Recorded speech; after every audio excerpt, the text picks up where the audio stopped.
Japanese Millionaire was humiliated at the front desk, but the waitress spoke to him and Kenzo Sato was breathing heavily as he held his suitcase with trembling hands.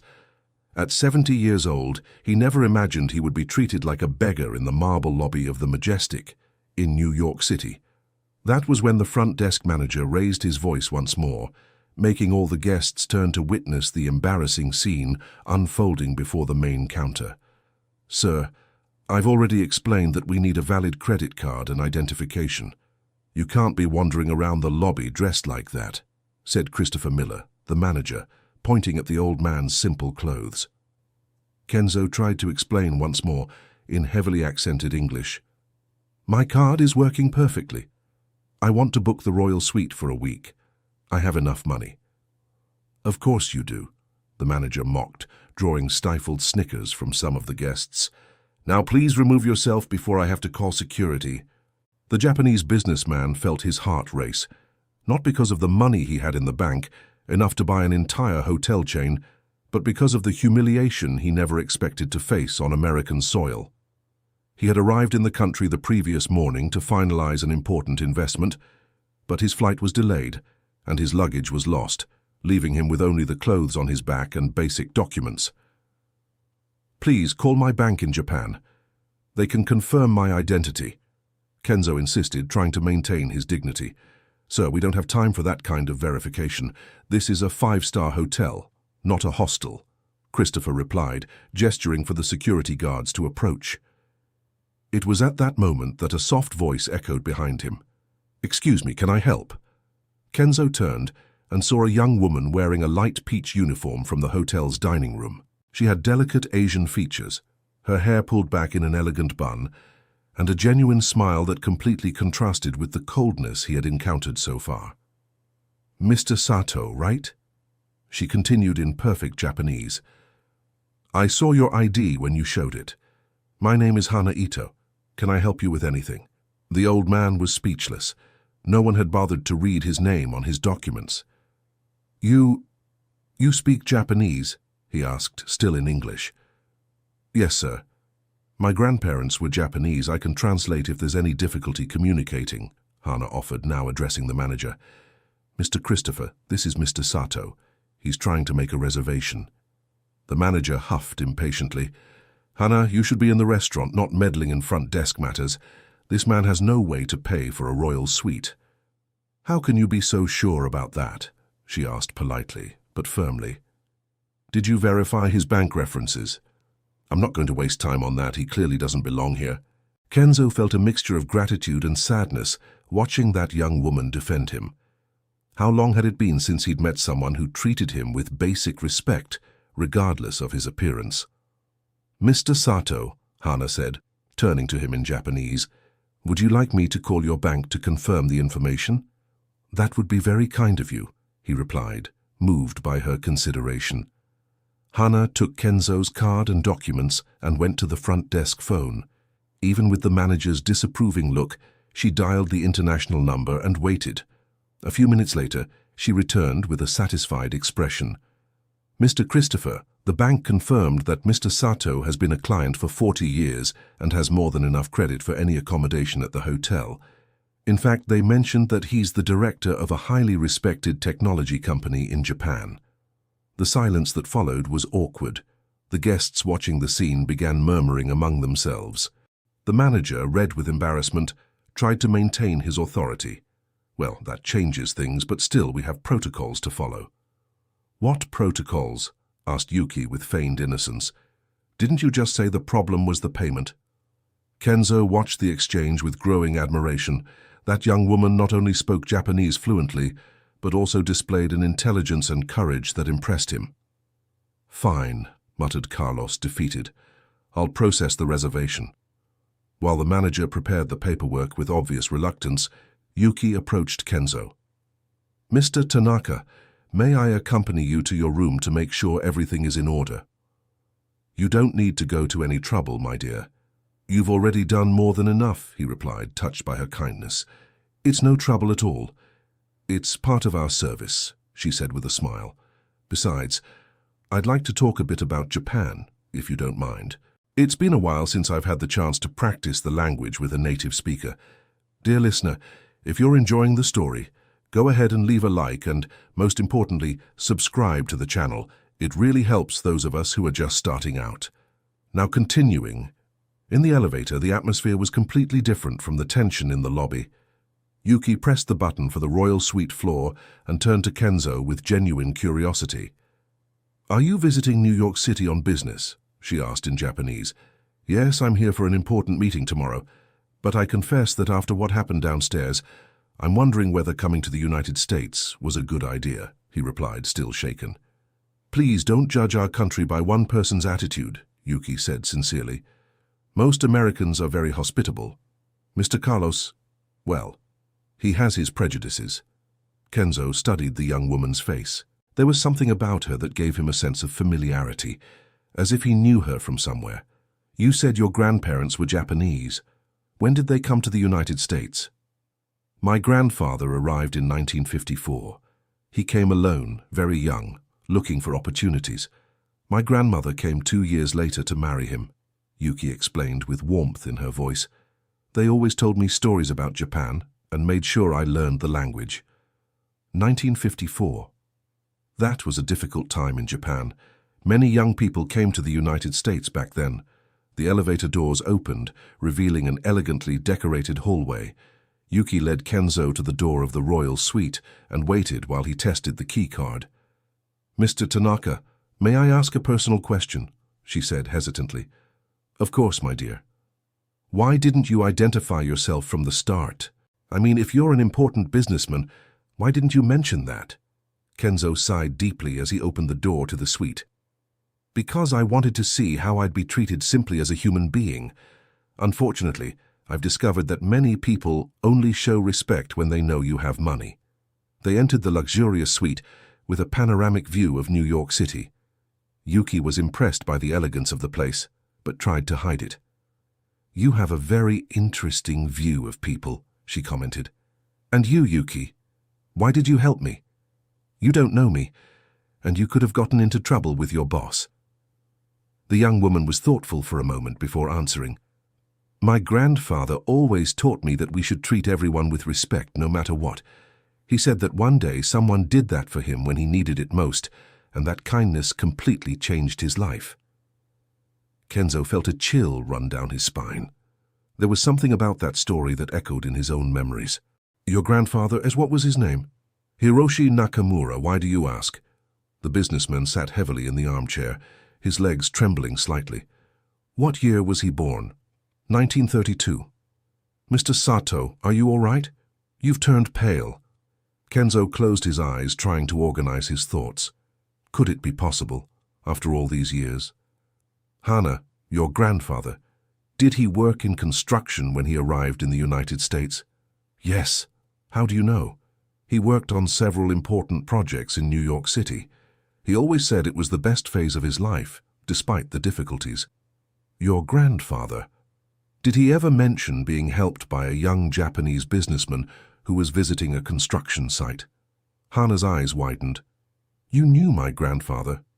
If it's the Jiro I'm thinking of." Kenzo stood up slowly and walked to the window. "Tell me more about that story he used to tell." "Well, my grandfather always talked about a day when he was going through serious financial difficulties.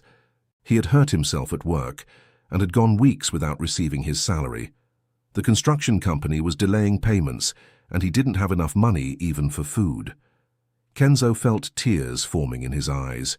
He remembered that day in 1954 vividly. "Please continue." "He said he was working at a construction site in downtown Manhattan when a young Japanese businessman appeared to inspect the project. My grandfather was so weak from hunger that he fainted in the middle of work.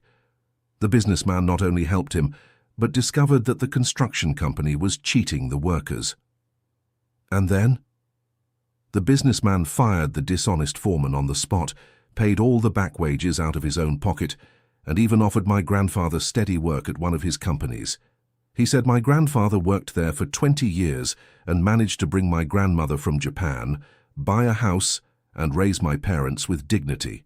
Kenzo turned to Hana with tears streaming down his face. Your grandfather, did he have a small scar on his left hand from a saw accident? Yes. How did you... Hana stopped mid-sentence, beginning to understand. Mr. Sato, are you... I was that young businessman. Jiro Ito was one of the best employees I ever had. A man of integrity, hard-working and honest. I was very sorry when he retired. The revelation left Hana speechless. She sat down slowly, trying to process the information. This means you saved my family. No, my dear, I just gave an opportunity. Your grandfather saved his own family with hard work and determination. But if you hadn't intervened... And today, his granddaughter saved me from a humiliating situation. It seems kindness has an interesting way of coming back to us, don't you think? Hana began to cry, overcome with emotion. All her life she had heard stories about the Japanese angel who had changed her family's destiny, and now he was right there in front of her. My grandfather always said that one day he wanted to thank you in person. He passed away last year without fulfilling that dream. Kenzo approached and placed a paternal hand on the young woman's shoulder. I'm sure he's proud seeing the wonderful woman you've become, the education, the kindness, the respect. All of that comes from him. You really remember my grandfather? How could I forget? Jiro was special. In the early days at my company, he would arrive 2 hours early every day, not because I asked him to, but because he wanted to make sure he was giving his best. He taught me so much about gratitude and dedication. Hana wiped away her tears and smiled. He always said that working for you was the best experience of his life. That you treated him like family, not like an employee. And that's how I saw him, as family. They sat in silence for a few minutes, absorbing the magnitude of that unexpected encounter. Kenzo looked at Hana and saw traces of Jiro in the determination in her eyes, in her dignified posture, in her respectful way of speaking. Hana, what do you do besides working at the restaurant? I'm studying business administration in college. I work 3 jobs to pay for my studies and help at home. My mother, she has health issues and the expenses are high. 3 jobs? How do you manage to study? It's hard, but my grandfather always said that education is the only true inheritance we can leave behind. I'm in my last semester, almost graduating. Kenzo was impressed. The young woman carried the same determination he had seen in her grandfather decades earlier. And your plans after graduation? I dream of having my own business one day, something related to hospitality, where I can apply everything I've learned about treating people with respect. But first I need to save up money and gain experience. Your grandfather would be proud. I hope so. He always encouraged me to dream big, even coming from a simple family. Kenzo walked through the suite, thinking. Fate had placed Jiro's granddaughter in his path exactly when he most needed a reminder of what truly matters in life. Hana, do you need to get back to work? I should. My shift at the restaurant ends at 11 at night. Then I go to my second job, cleaning offices until morning. 3 jobs. When do you sleep? I sleep a few hours between my afternoon classes and my night shift. On weekends, I work events. It's hectic, but I'm managing. Kenzo's admiration for the young woman grew with every word. She had inherited not only her grandparents' physical features, but also their work ethic and dignity. Can I ask a personal question? How much do you make a month with the 3 jobs? Hana hesitated, clearly uncomfortable with the question. I'd rather not talk about money, Mr. Sato. It's not polite. You're right, I apologize. That was inappropriate of me. It's fine, it's just that my grandfather always taught me that money is a tool, not a goal. What matters is working honestly and treating everyone well. Wise words. Jiro was truly wise. At that moment, the phone in the suite rang. Kenzo answered and spoke briefly in Japanese. When he hung up, he looked worried. Problems? Hana asked. My meeting tomorrow was cancelled. The investor had a family emergency. I'm sorry. Was it important? It was the reason for my trip to the United States. I'm trying to expand my business to North America, and this investor was the key to the project. So you're going back to Japan? Probably. There's no point in staying without the meeting. Hana was visibly saddened. That's a shame. I would have liked to learn more about the time my grandfather worked with you.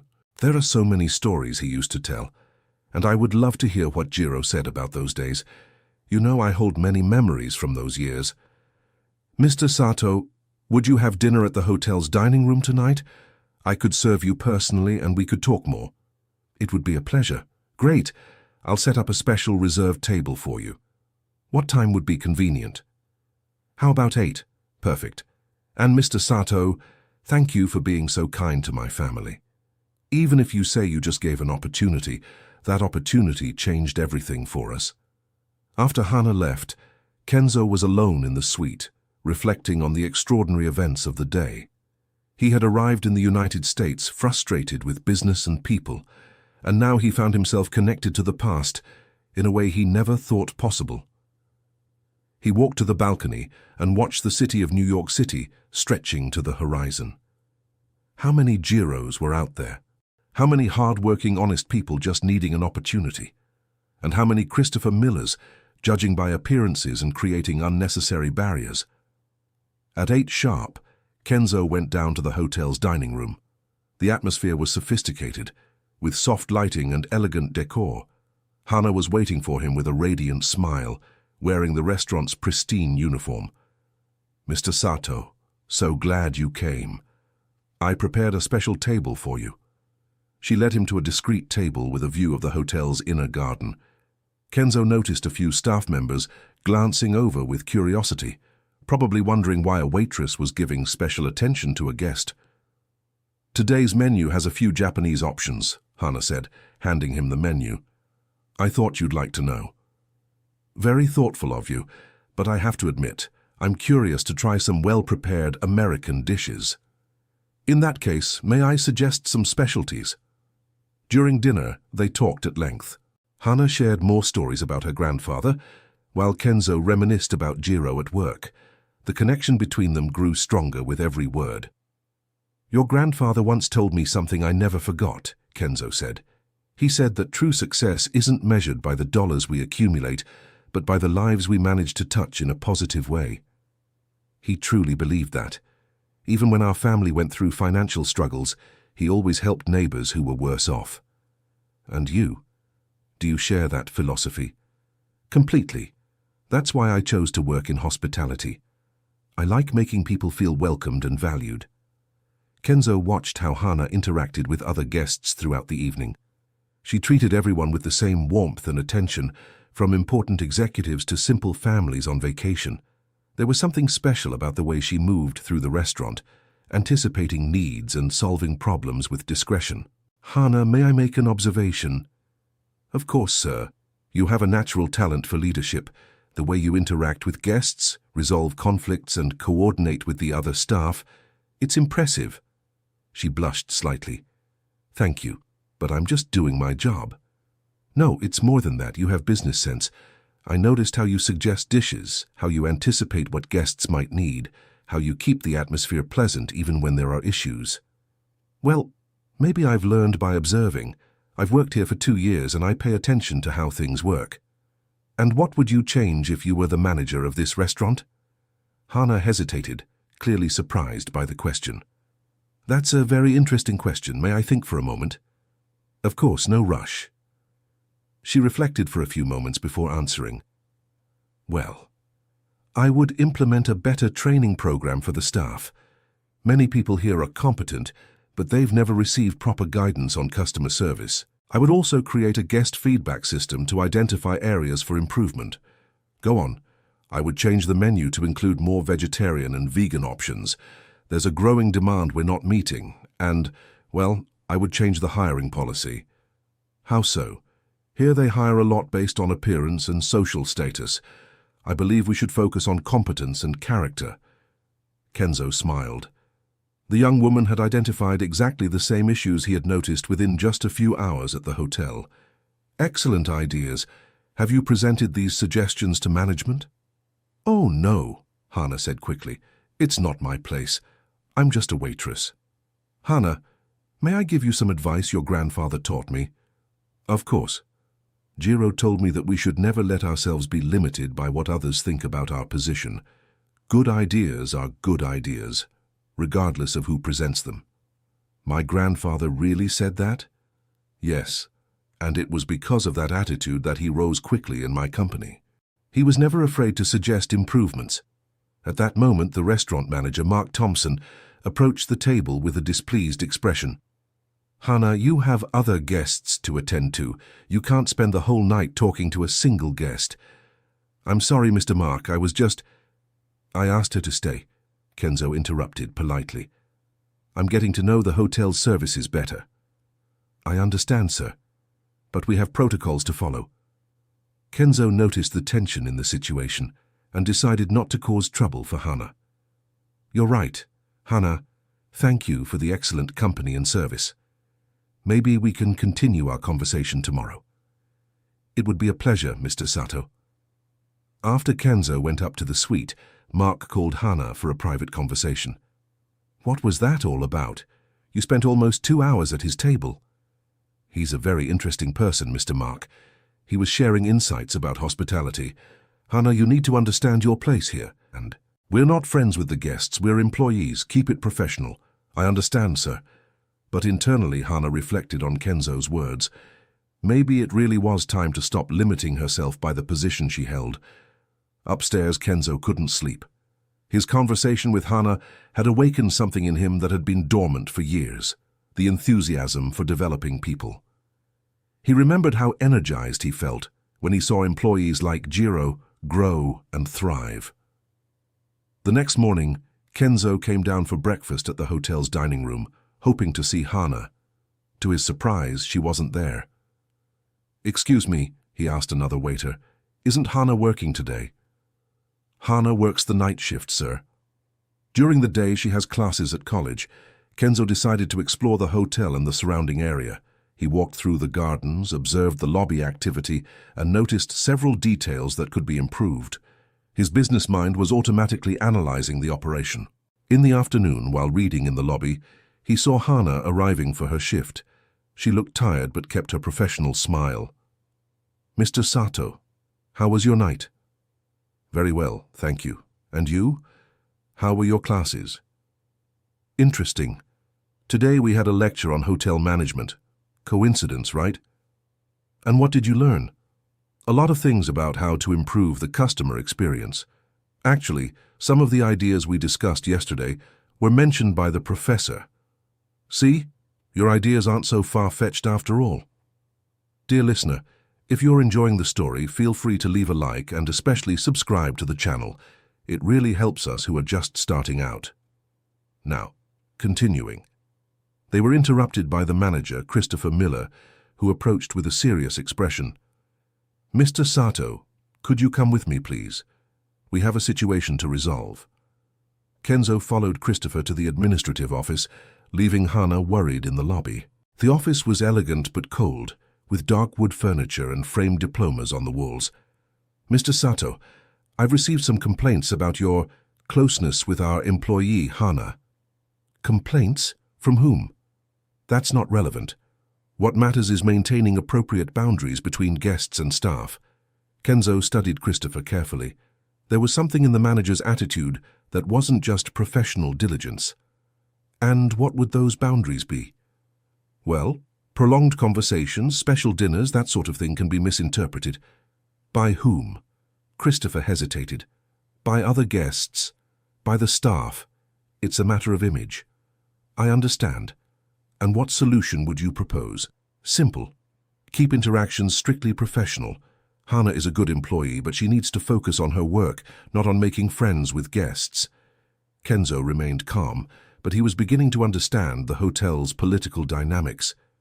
"Mr. Christopher, may I ask how long you've been working here?" 15 years. "Why? And in 15 years, how many times have you had to have this conversation with other managers or owners of important companies?" Christopher looked visibly uncomfortable. "I didn't understand the question." "I'm asking whether you would treat an American or European CEO the same way if he were talking to a female employee." That's different." "What do you mean different?" "Well, It's another situation. Kenzo stood up calmly. Mr. Miller, thank you for the clarification. It was very revealing. Mr. Sato, I hope you understand that these are just procedures. I understand perfectly. Good afternoon. Kenzo left the office with a much clearer understanding of the hotel's environment. It wasn't just incompetence or rigid protocols. There was structural prejudice at work there. He found Hana in the dining room, setting tables for dinner. She looked at him with concern. Is everything all right, Mr. Sato? Mr. Miller seems serious. It's fine, yes. But may I ask you a personal question? Of course. Have you ever faced difficulties here at work because of your background? Hana paused what she was doing. Why do you ask? Curiosity, based on some observations I've made. She looked around to make sure no one was listening. Sometimes I feel like I have to work twice as hard to get the same recognition as other employees. Some people make comments, about Asians being good only for certain types of work. And how do you deal with that? My grandfather always said to let the work speak for itself. If I'm excellent at what I do, eventually people will recognize it. And if they don't, then at least I'll know I did my best. Kenzo once again admired the young woman's maturity and wisdom. She had found a dignified way to deal with difficult situations. Hana, can I tell you something about your grandfather? Always. When Jiro started working with me, some employees questioned whether I was hiring Japanese people out of pity because of the war. You know what he did? No. Tell me. He asked to work on the most difficult project we had at the time. He said he wanted to prove he deserved to be there.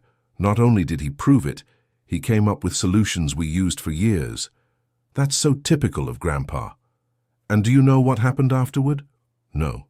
Those same employees who questioned him started asking him for advice. Jiro became a mentor to several colleagues because he demonstrated competence and generosity.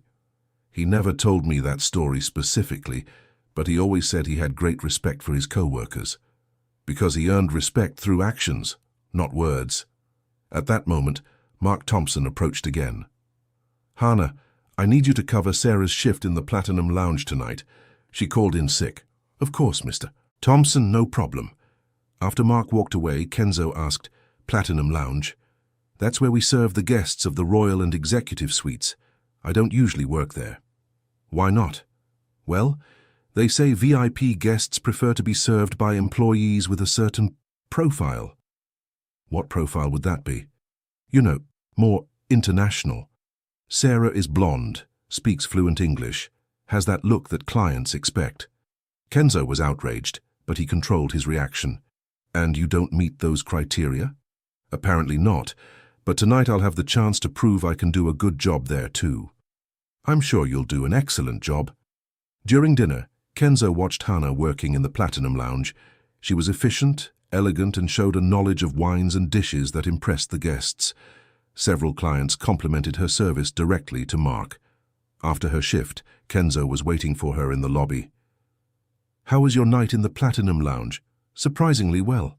I received several compliments. An American couple said it was the best service they had in the United States. And how did that make you feel? Confident. I realized I have knowledge and skills I didn't even know I had. It was liberating. Excellent. And now you're off to your second job? Yes. I'll clean the offices until 5 in the morning. Hana, may I suggest something? Of course. What if I walk you there? I'd like to learn more about your routine. Oh, you don't need to bother, Mr. Sato. It's hard work and not very interesting. It's no bother. Actually, I'm curious to see how you manage to keep up this energy working so much. Well, if you insist. They walked a few blocks to a commercial building in downtown Manhattan. Hana greeted the night doorman and led Kenzo to the elevator. I work here for a contracted cleaning company. I clean 4 floors of offices every night. Kenzo watched Hana work. She was methodical, efficient, and maintained the same professional posture, even in a job many would consider menial. She cleaned every desk, every bathroom, every window with the same care she gave to the hotel guests. Hana, can I help? No, please, Mr. Sato, you're well dressed and this work is dirty. What if I take off my jacket?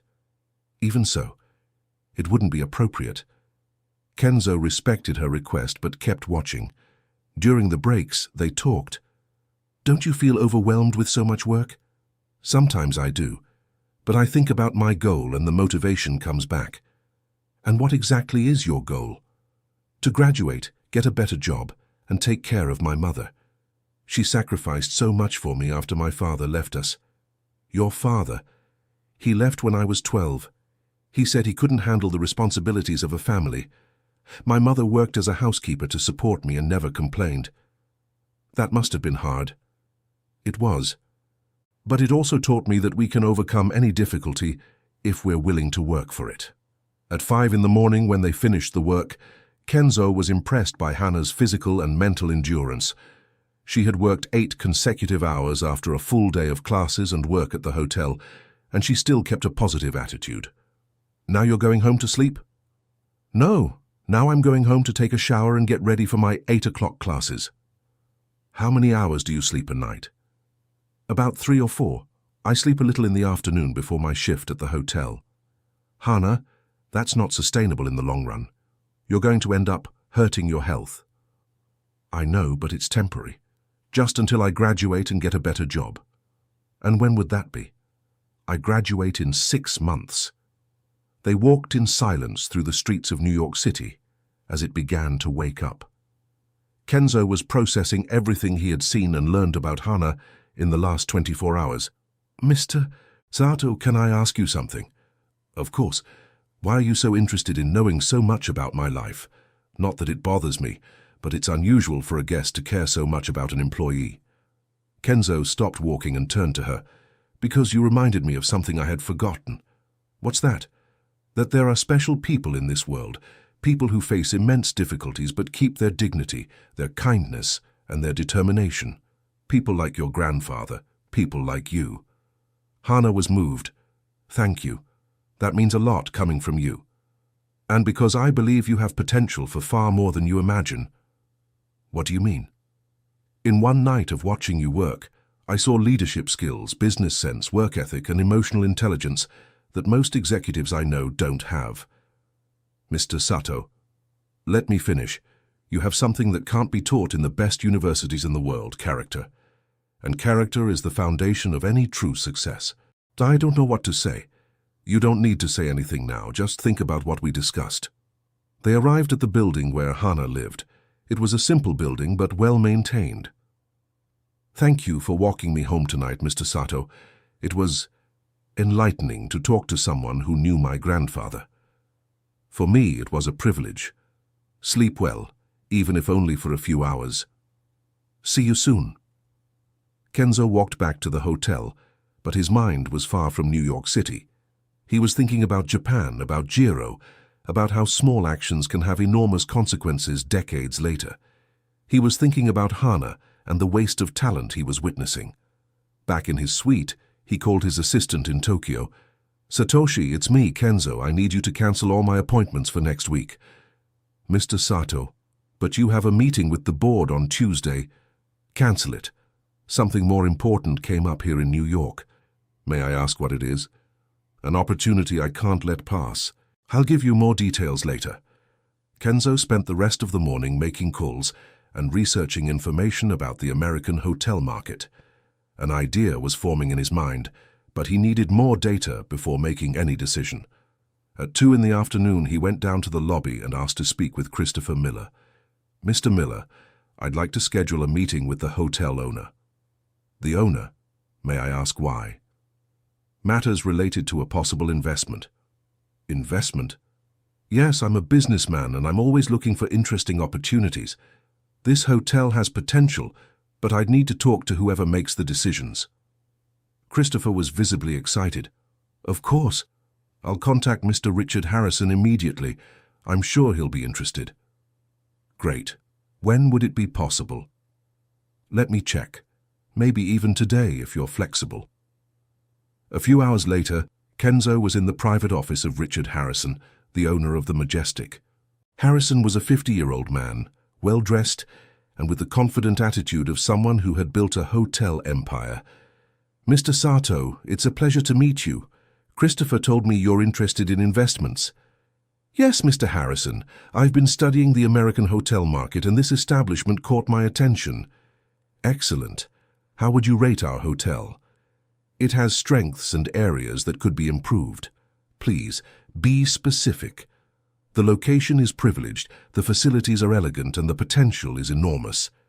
However, there are issues in the service and human resources management that affect the customer experience. Richard leaned forward, interested. Can you elaborate? I've noticed there's a culture of subtle discrimination that might be driving customers away. Competent employees are underutilized because they don't fit certain expected profiles. I see. And what would your proposal be? Before making any proposal, I'd like to get to know the operation better.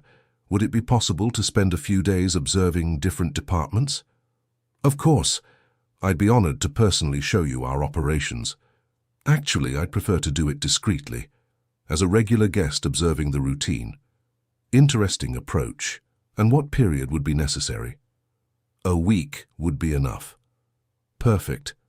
And may I ask about the amount of investment you have in mind? Kenzo smiled.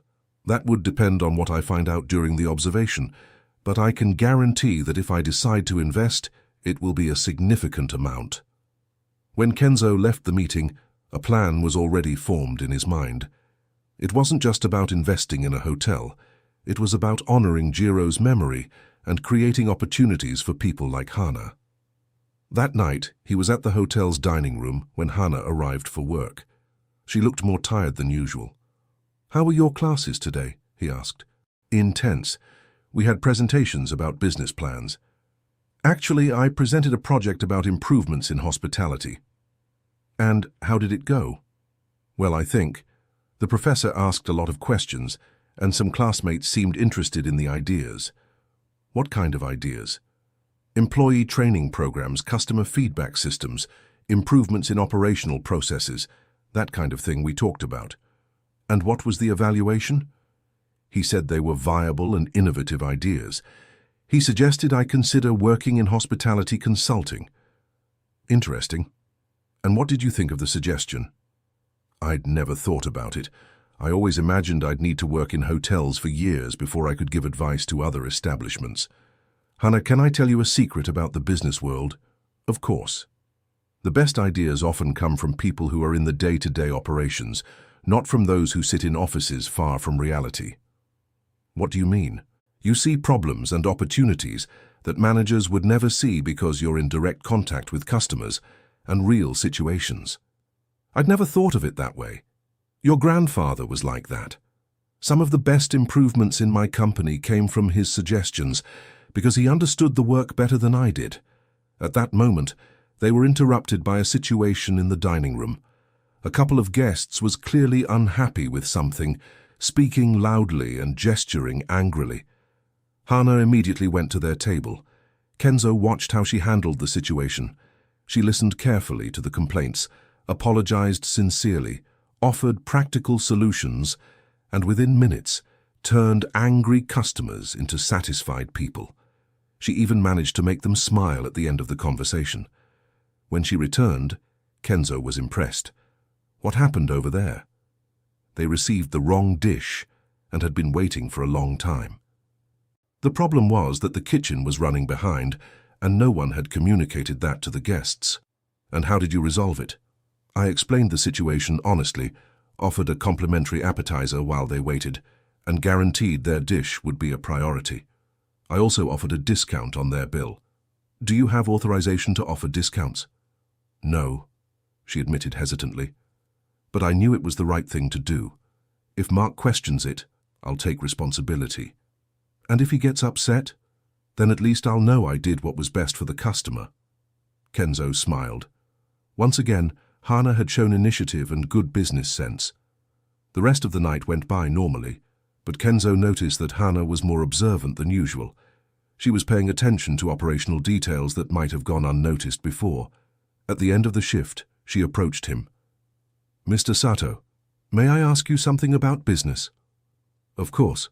How do you know when an idea is good enough to be implemented?" "Excellent question. Why are you thinking about that?" Today I saw so many small things that could be improved. I'm starting to see the restaurant and the hotel with new eyes. And what do you see? Missed opportunities, customers who could be more satisfied, employees who could be more efficient, processes that could be simpler. Go on. For example, today I noticed that we lost at least 5 opportunities to sell wine because the waiters don't know the wine list well. And I saw 3 situations where customers waited unnecessarily because there's no communication between the kitchen and the dining room. Specific ideas and observations based on facts. That's the beginning of a good business plan. Mr. Sato, can I confess something? Always. I'm starting to think that maybe I don't just want to work in hotels. Maybe I want to improve them. And what would be the first step toward that? I have no idea. Where would someone like me even start? How about starting right here at this hotel? What do you mean? You could prepare a presentation with your observations and suggestions. A detailed improvement plan. Who would you present it to? To anyone willing to listen. Hana looked thoughtful. It's risky. If management thinks I'm overstepping my bounds. And what if they think you have vision and initiative? I don't know.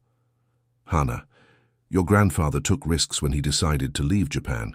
He took risks when he suggested improvements at work. Sometimes we need to take risks to grow. You're right. I'll give it serious thought. And Hana? Yes? If you decide to do this presentation, I'd love to see it. As someone who knew your grandfather, I'd be proud to see how you've inherited the same entrepreneurial spirit. Dear listener, if you're enjoying the story, go ahead and hit that like button and, most importantly, subscribe to the channel. It really helps us who are just starting out. Now moving on. Over the following days, Kenzo quietly implemented his observation plan. He moved around the hotel at different times, paid attention to the operations, and had informal conversations with employees from various departments. What he discovered made him even more determined to act. There was a clear pattern of wasted talent. Competent employees were kept in lower positions because they didn't fit superficial criteria, while less qualified people held important roles because they had the right look. Hana, meanwhile, had secretly begun preparing her presentation. She arrived at work earlier and stayed later, observing and writing down everything she saw. Her notes turned into a detailed document with analyses and concrete proposals. One night, she showed the first draft to Kenzo. What do you think? Kenzo read it carefully. The document was 15 pages of precise observations, cost-benefit analyses, and practical implementation suggestions. Hana, this is professional consulting work. It's impressive. Really, isn't it too technical? It's technical to just the right degree. You backed every suggestion with observed data and calculated the financial impact of the improvements. I spent the past few nights analyzing numbers. And you reached the right conclusions. These changes would genuinely increase efficiency and customer satisfaction. Now comes the hard part, presenting. Who do you plan to present to first? I was thinking of starting with Mark, the restaurant manager. He knows my work and might be more receptive. Good strategy. Start with someone who already recognizes your competence. I'm nervous. That's natural. But remember, you have knowledge, you have data, and you have solutions. That's everything a good presentation needs. The next day, Hana requested a meeting with Mark. He accepted, curious about what the model employee could want to discuss. Mark, thank you for seeing me. I'd like to present some ideas to improve our restaurant. What kind of ideas? I noticed some opportunities to increase sales and improve customer satisfaction. Mark leaned back in his chair, interested but skeptical. Go on. Hana began her presentation. She talked about waiter training, improvements to the wine list, communication systems between the kitchen and the dining room, and loyalty programs for regular customers. These are the current numbers, she said, showing charts she had prepared. And these are the projections based on the proposed improvements. Mark examined the documents with growing interest. Where did you get this data? Daily observation over 2 years of working here, plus research on industry trends. Hana, this is professional work. Did you study hotel management? I'm finishing a business administration degree, but my focus has always been hospitality. Why did you never mention this before? No one ever asked, she replied simply. Mark was silent for a few moments, processing the information. Hannah, I need to be honest. These ideas are excellent, much better than some proposals we've received from expensive consulting firms. Thank you, sir. But implementing changes isn't up to me alone. It would need senior management's approval. I understand. Would you be willing to present this to higher levels of management? If you think it's worth it, yes, it's well worth it. I'll set up a meeting with Christopher Miller, and if he approves, maybe with Mr. Harrison himself. Hannah left the meeting thrilled but nervous. She was about to step out of her comfort zone for good. She found Kenzo in the lobby and told him about the meeting. He liked the ideas. He's going to set up meetings with more important people. Excellent. How do you feel? Terrified and excited at the same time. Perfect. That's how we feel when we're growing. What if I can't convince the others? Then at least you tried, but I'm sure you will. Why so confident? Because your ideas are good, your data is solid, and you have passion for what you're proposing. That combination is irresistible. 2 days later, Hannah was in Christopher Miller's office, more nervous than she had ever been. Besides Christopher, Mark was also present to offer support. Hannah, Mark showed me your preliminary proposal, and I was intrigued. Can you present your complete ideas to us? Of course, Mr. Miller. Thank you for the opportunity. Hannah gave an even more polished and detailed presentation. She had spent the last few nights refining every slide, every chart, every argument. These improvements could increase the hotel's dining room revenue by 20% in the first year, she concluded. Christopher was impressed, but also visibly uncomfortable. Hannah, your ideas are surprisingly professional, but I have some concerns. What are they, sir? Well, you're an operations employee. Guests and other employees might question changes proposed by someone in your position. Hannah felt her heart sink. Even with excellent work, her position in the hierarchy was seen as a limitation. I understand the concern, Mr. Miller, but ideas are valid regardless of who proposed them, aren't they? Yes, but implementation requires leadership, and leadership requires certain characteristics. What characteristics? Christopher hesitated, clearly uncomfortable. Management experience, proper formal education, executive presence. I'm graduating with a business administration degree in 6 months. I have 2 years of practical experience at this hotel, and as for executive presence, I can develop that. Hannah, we're not questioning your competence, but there are corporate image concerns. It was at that moment that the door opened and Richard Harrison walked in. Sorry to interrupt, but I heard we have an interesting presentation going on here. Mr. Harrison, we weren't expecting... Christopher stammered. Christopher, do you mind if I sit in? Mark mentioned something about innovative proposals. Of course, sir. Hannah, would you repeat your presentation for Mr. Harrison? Hannah took a deep breath. It was now or never. She repeated the presentation, this time with even more confidence. Richard Harrison paid attention to every detail, asked relevant questions, and showed genuine interest in the proposals. Impressive, he said at the end. These ideas are better than many proposals from consulting firms I've hired. Who prepared this analysis? Hannah herself, sir, Mark answered proudly. Really? Richard looked at Hannah with new interest. What's your educational background? I'm finishing my business administration degree, sir, and I've been working here for 2 years. And where did you learn about hotel analysis? Daily observation, self-directed research, and a lot of curiosity about how things work. Richard smiled. Applied autodidacticism. I like that. Hannah, would you be interested in implementing these ideas? What do you mean, sir? As operational development manager, a new position I'm creating. Christopher nearly choked. Mr. Harrison, perhaps we should discuss this in private. Why? The proposal is excellent, the analysis is professional, and clearly the author understands our operation. What more do we need? Well, questions of hierarchy, experience. Christopher, experience is gained by doing, and hierarchy exists to organize work, not to hold back talent. Hannah could hardly believe what she was hearing. "Mr. Harrison, it would be an honor, but I'm not sure I'm ready." "Hannah, may I ask you a question? What motivates you most at work?"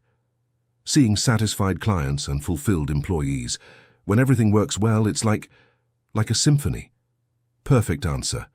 That's what we want in a manager, someone who understands that business is about people." "But sir," Christopher interrupted, "she has no management experience." "Then she'll be trained." "Hannah, do you accept the position?" Hannah looked at Mark, who nodded encouragingly, then at Christopher, who seemed resigned, and finally at Richard. "I accept, sir, and I promise I won't let you down." "I'm sure you won't. Mark, can you start the transition? I want these improvements implemented as quickly as possible."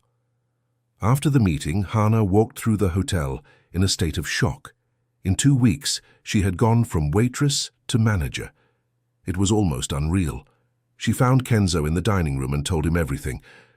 "I can't believe it. I did it. I actually did it." "Congratulations. I knew you would." "How did you know?" "I didn't even know if I could.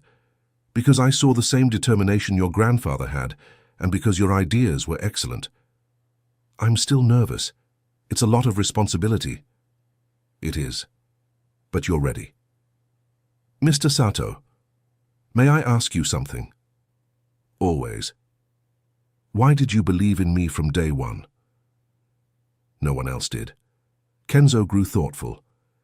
"Because I recognized something special, the same thing I saw in Jiro 70 years ago." "What exactly?" "The combination of humility and determination. People who work hard not to impress others, but because it's the right thing to do. I hope I live up to the expectations. Hannah, may I give you one last piece of advice? Of course, don't change who you are. Your humanity, your empathy, your ethics, that's what makes you special. Use those qualities to lead." That night, Hannah could barely sleep. Her mind was full of plans and possibilities. For the first time in years, she felt she was on the right path. The next morning, she arrived early at the hotel to begin her new role. Richard Harrison received her personally. "Hannah, I'm giving you carte blanche to implement your ideas, but I want results in 3 months." "Understood, sir." "And Hannah, don't let anyone undermine your confidence. You deserve to be here." "Thank you, Mr. Harrison." Over the following weeks, Hannah worked tirelessly implementing the proposed improvements. She trained waitstaff, redesigned processes, and implemented new communication systems. Results began to show quickly. Client satisfaction increased, sales grew, and even initially skeptical employees started recognizing the effectiveness of the changes. Kenzo watched everything with growing satisfaction. He saw Hannah developing as a natural leader, earning respect through competence and dedication. One evening, he found her in her office working late. "Shouldn't you be home resting?" "Just finishing up some reports. This week's sales were great." "I can see you're happy with your work." "More than happy. I'm fulfilled. It's like I finally found my place." "And what's the next step?" "Mr. Harrison wants me to develop proposals for other hotels in the chain. Apparently, our results have drawn attention." "Excellent. You're becoming a recognized consultant." It's surreal to think about that. A month ago, I was a waitress. And you were always much more than that. You just needed the right opportunity. At that moment, Christopher Miller appeared at the door. "Hannah, sorry to interrupt. Mr. Sato, could you come with me? I have something to discuss." Kenzo followed Christopher, intrigued. In his office, Christopher carefully closed the door. "Mr. Sato, I need to be direct. I know you influenced Hannah's promotion." "What do you mean?" "Please. A guest who shows an unusual interest in an employee, and then she presents surprising professional proposals. That's too much of a coincidence." Kenzo studied Christopher carefully. "And what's your point?" "My point is that I don't know what your true intentions are, but I hope you won't damage the hotel's reputation." "Mr. Miller, I can assure you that my intentions are purely professional and beneficial to the hotel." "That's vague." "Fine. Do you want full transparency?" "Yes. I'm considering making a significant investment in this hotel chain. Hana showed me that there are wasted talents here that could be put to better use. Christopher fell silent, processing the information. Investment? What kind of investment? That's something to discuss with Mr. Harrison, isn't it? Of course. But may I ask the estimated amount? Several $1 million, but only if I see that the company values competence over appearances. I understand. And Hana is an excellent indicator of that. If a competent employee can grow based on merit, it means the company has a future. Christopher left the conversation with much to think about. If Kenzo was being serious about the investment, treating Hana poorly could cost the hotel dearly. In the following days, Kenzo finalized his plans. He had decided to make a formal investment proposal, but with specific conditions regarding human resources policies. He scheduled a meeting with Richard Harrison. Mr. Harrison, after observing your operations for 2 weeks, I'd like to make a proposal. I'm listening. I want to invest $20 million in the expansion of your hotel chain, focusing on New York City and Los Angeles. Richard nearly spilled his coffee. 20 million? Mr. Sato, that's more than I expected from any investor. But I have conditions. What conditions? First, implementation of clear promotion policies based on merit, not on appearance or background. I completely agree. Second, creation of development programs for talented employees, regardless of their current position. That makes business sense.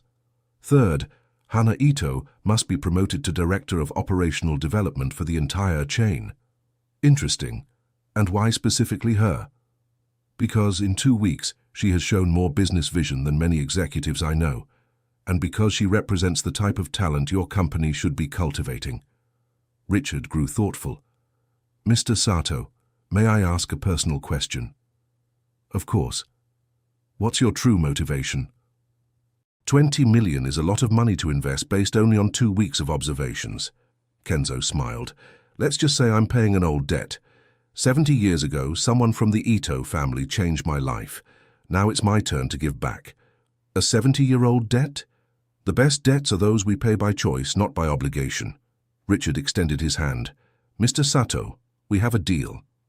When the news spread through the hotel, the reaction was mixed. Some employees were excited about the growth prospects, others were wary of the changes. Hana was in shock when she learned about her new promotion. Director? Mr. Sato, this is too much. It's just the beginning. You'll oversee operational improvements across the entire chain. I don't know if I'm ready for such responsibility. No one is ever completely ready, but you have the right qualities to grow into the role. And if I fail? Then you'll learn from your mistakes and do better next time. That's how your grandfather grew. I feel like my whole life has changed in a few weeks. Your life hasn't changed, Hana. You just found the right environment to show who you've always been. In the following months, the changes were dramatic. Under Hana's leadership, the network implemented new service standards, training programs, and fair promotion policies. The financial results were impressive. Customer satisfaction reached record levels, employee turnover dropped drastically, and revenue grew across every location. Christopher Miller, initially resistant to the changes, eventually became one of Hana's biggest supporters when he saw the concrete results. Hana, I have to admit I was wrong about you, he said one day. Your reforms transformed not just the hotel but our entire corporate culture. Thank you, Mr. Christopher, but these were changes that benefited all of us. And I owe you an apology as well. My initial prejudices were unfair, already forgotten. What matters is that we now work together toward the same goals. Kenzo watched these transformations with deep satisfaction. He saw in Hana not just a competent executive, but an inspiring leader who was elevating the entire organization. On a special evening, he organized a dinner to celebrate the first anniversary of the reforms. He invited the entire management team and a few employees who had stood out during that period. I'd like to make a toast, said Kenzo, standing up. A year ago, I came to this hotel as an ordinary guest and found something extraordinary. Everyone paid attention. I found a young woman who taught me that a person's true worth isn't in their position or appearance, but in their character and determination. He looked at Hana. Hana Ito has not only honored her family's memory, but has also created a legacy of her own that will benefit many people for years to come. And all of you, he continued, addressing the team, have proven that when we give the right opportunities to the right people, extraordinary results happen. The toast was moving, but the truly special moment came afterward when Kenzo and Hana spoke privately. "Mr. Sato, I still don't fully understand why you did all of this for me. I've already explained. I'm honoring your grandfather. But it's more than that, isn't it?" Kenzo smiled. "It is. You reminded me why I went into business decades ago, not for the money but for the opportunity to make a difference in people's lives. And I've learned that dreams can come true when we find people who believe in us. Hana, can I tell you a secret? Always. When I met your grandfather 70 years ago, I promised myself that I would always look for hidden talent and give opportunities to hard-working people. Over time, I forgot that promise. You helped me remember. Then I'm the one who should be thanking you. No, we should thank each other. And Jiro, who taught us that kindness always finds a way to come back." 2 years later, Hana had become one of the youngest and most respected executives in the American hotel industry. Her story inspired other young professionals, and she often gave lectures on leadership and meritocracy. Kenzo, who had decided to keep his residence in the United States, split his time between his business in Japan and his investments in New York City. Their friendship had evolved into a genuine father-daughter relationship. On a special afternoon, she came to him with exciting news. "Mr. Sato, I have something to tell you." "What is it?" "I received an offer to open a school of hotel management. It would be an opportunity to teach other young people about hospitality and leadership." "And what's your decision?" "I'd like to accept, but it would mean leaving the hotel network." "And what's the problem with that?" "Well, I feel like I'd be abandoning the project we built together." Kenzo smiled. "Hana, a mentor's greatest success is seeing their protégé exceed their own expectations and forge new paths." "Are you sure?" "Completely. Besides, training new leaders is the best way to multiply the positive impact you're already having." "Thank you for understanding." "And Hana?" "Yes?" "Your grandfather would be immensely proud. You not only honored his legacy, but you created your own legacy to inspire future generations." Hana's School of Hotel Management became a national benchmark. She implemented scholarship programs for underprivileged youth and developed innovative methodologies that combined business theory with human values. Kenzo participated actively as an advisor and investor, but always making it clear that he was merely a supporter of Hana's dreams. At a graduation ceremony for the school's first graduating class, Hana gave a moving speech. "When I was a waitress, I never imagined I'd be here today, shaping new hospitality professionals. This transformation was only possible because someone believed in my potential when I didn't believe in myself." She looked at Kenzo in the audience. "Mr. Sato taught me that true success isn't measured only by personal achievements, but by the positive impact we have on other people's lives. And today, seeing each of you," she said, turning to the graduates, "ready to carry this philosophy into your careers, I know that this chain of kindness will continue to multiply." After the ceremony, Kenzo and Hana walked through the school gardens. "How do you feel?" he asked. "Complete. I feel like I've finally found my true purpose." "And what is that purpose?" "To prove that talent exists everywhere, regardless of background or social standing, and to create opportunities for that talent to flourish." "Perfect. It's exactly what Jiro would have wanted." "Mr. Sato, may I make a confession?" "Always." "Sometimes I feel like I'm living a fairy tale. From waitress to school director in just a few years, and it seems unreal." "It's not a fairy tale, Hana. It's the result of your hard work, determination, and character. I only opened a few doors. You walked through them. Even so, I'm eternally grateful. And I'm grateful to have met you. You restored my faith in humanity and reminded me why it's worth investing in people." 5 years after their first meeting at the hotel, Kenzo organized a special celebration in honor of all their achievements. He brought together employees from the hotel chain, graduates of Hana's school, and a few special people. Among the guests was Maria, Hana's mother, now fully recovered and proud of her daughter. Several former co-workers who had been promoted thanks to the new merit-based policies were also present. This celebration, Kenzo said in his speech, honors something more important than professional success. It celebrates the proof that kindness, hard work, and fair opportunities can transform not just individual lives but entire communities. He pointed to a table where 12 young people were seated. Those young people are scholarship recipients from Hana's school. They all come from humble families, but they all have the same spark in their eyes that I saw in her 5 years ago. And over there, he pointed to another table, are employees who started in entry-level positions at the hotel chain and now hold leadership roles. This is the true multiplication of investment, not only in dollars, but in human potential. Hana, deeply moved, replied, "Mr. Sato, you always say you did very little, but the truth is that your confidence in me gave me the courage to dream big. And now, seeing so many lives being transformed, I understand the power of believing in people." At the end of the party, when everyone had already left, Kenzo and Hana stayed behind alone to clean up the venue. "Hana, may I tell you something I've never told anyone before?" "Of course. When I arrived in the United States 5 years ago, I was in a crisis.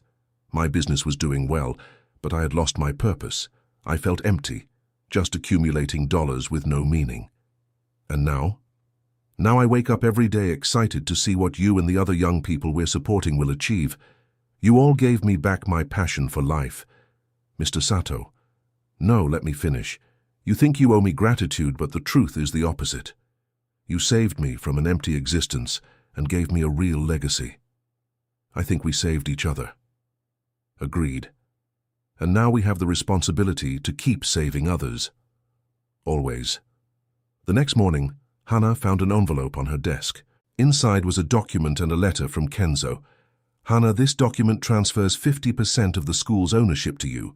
This isn't a gift. It's recognition that you turned my initial idea into something far bigger and better than I ever imagined. The school is your creation and should officially be yours. With affection and admiration, Kenzo." Hana rushed to his office. "Mr. Sato, I can't accept this." "Why not?" "It's too much. I've always said I wanted to build something on my own merit. And you did. This school exists because of your vision, hard work, and dedication. I only helped with the initial resources. But, Hana, accept it. And use this ownership to ensure the school keeps growing and helping people for the next 50 years. All right, but with one condition." "What is it?" "You stay on as permanent advisor and mentor for the special programs." "Accepted."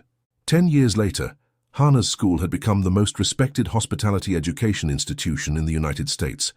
Graduates worked at luxury hotels around the world, and many had opened their own businesses. The hotel chain where it all began had expanded into 6 countries in North America, always maintaining the principles of meritocracy and valuing talent.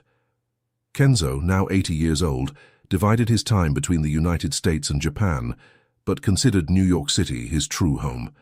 His health was good, but he had begun thinking more about legacies and continuity. On a special afternoon, he called Hana for an important conversation. "I need to talk to you about the future." "What kind of future?" "My will. I want to divide all my investments in the United States between you and some of the charities we support."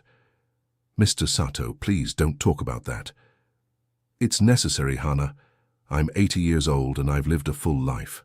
I need to make sure the work we built together continues after I'm gone." "Are you having health problems?" "No, but I want to make these decisions while I'm still lucid and healthy, and I want to explain my reasoning." "I'm listening." "You turned my investments into something far greater than money. You created real social impact, changed hundreds of lives, inspired an entire generation. You deserve to have the resources to continue that work." "Mr. Sato." "And there's one more thing. I want you to become the guardian of the entire Nakamura family history in the United States. Your grandfather's letters, the photos, the documents, everything should stay with you." "Why is that important?" "Because you are the bridge between the past and the future. Jiro planted a seed 70 years ago. You made that seed bloom. Now you must ensure the tree keeps growing." Hana was too emotional to speak. After a few minutes, she managed to respond, "I promise I will honor that responsibility. But I hope we still have many years together. I hope so too. But no matter how much time we have left, I want you to know that you have been the greatest joy of my later years, and you have been the father I never had. He taught me not only about business, but about life, dignity, and purpose. So we're truly a family, even without blood ties. We always have been." 15 years after their first meeting, Hana organized a special celebration. It was Kenzo's 85th birthday, and she wanted to make it unforgettable. The party brought together hundreds of people whose lives had been touched by their partnership: former employees who had been promoted, graduates of the school who had become successful executives, scholarship recipients who now helped other young people. The most moving moment was when a young Mexican man who had graduated from the school on a full scholarship stepped onto the stage.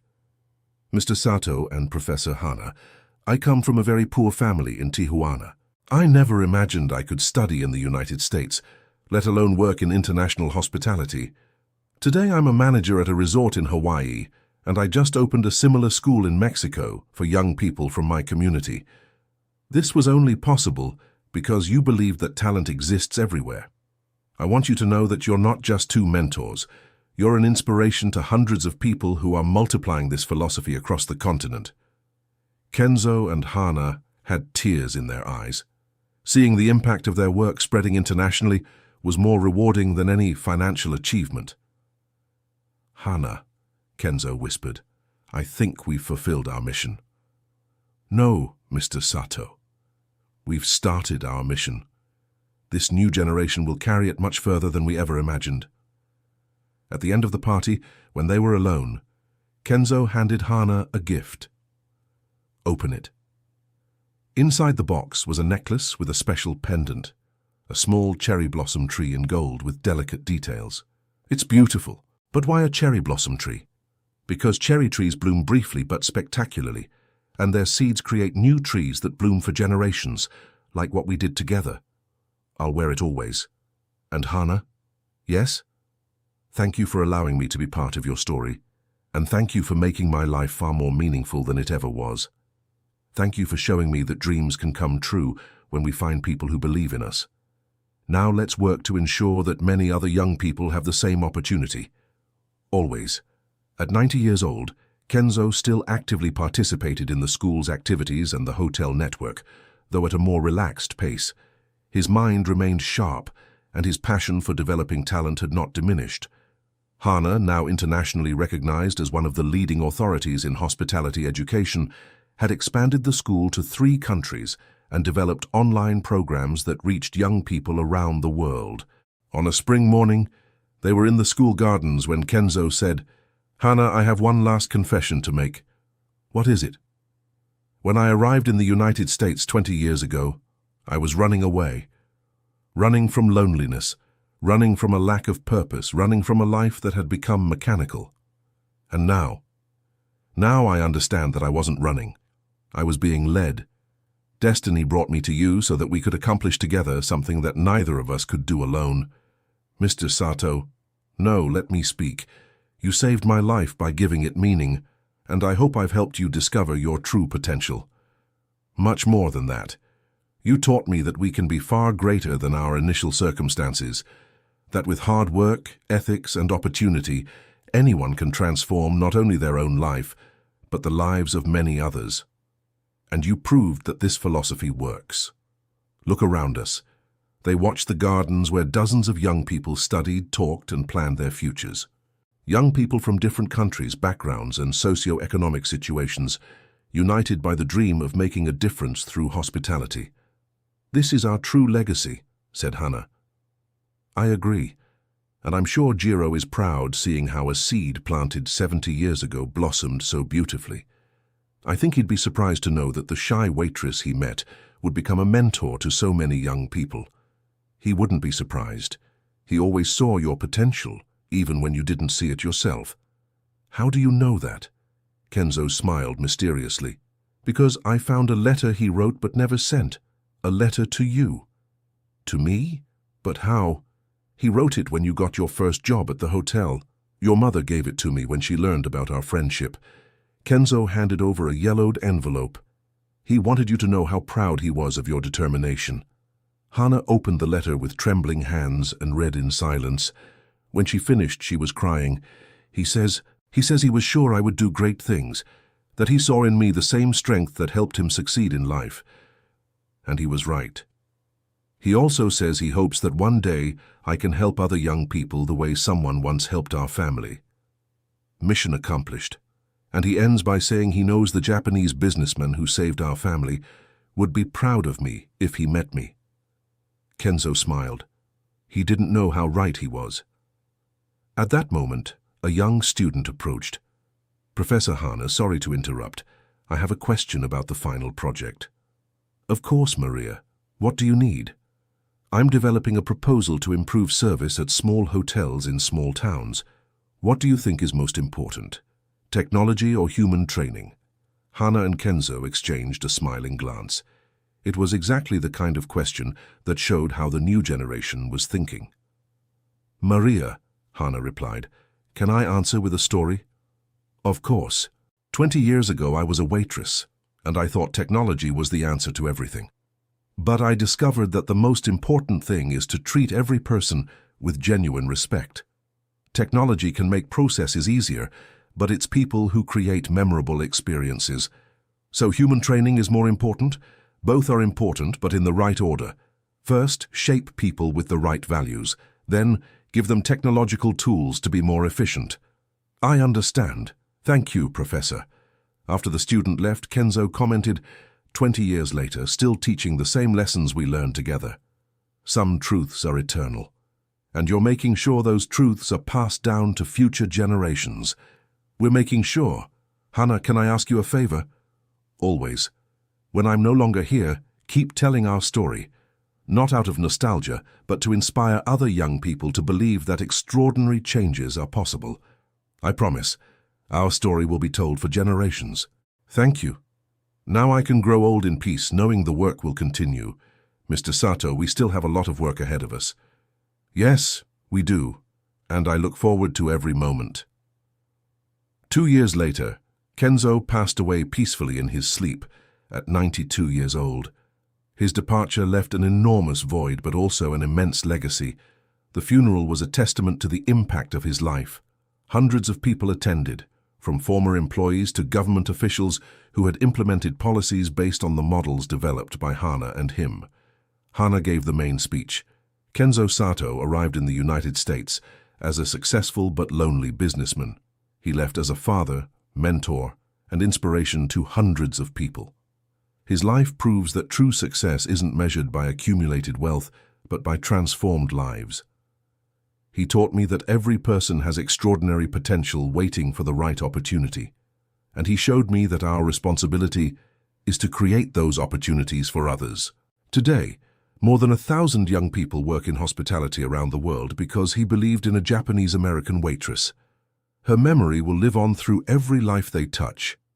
Mr. Sato always said he was paying off a 70-year debt to my family, but the truth is that now we all owe a debt to him, to keep multiplying kindness and opportunities.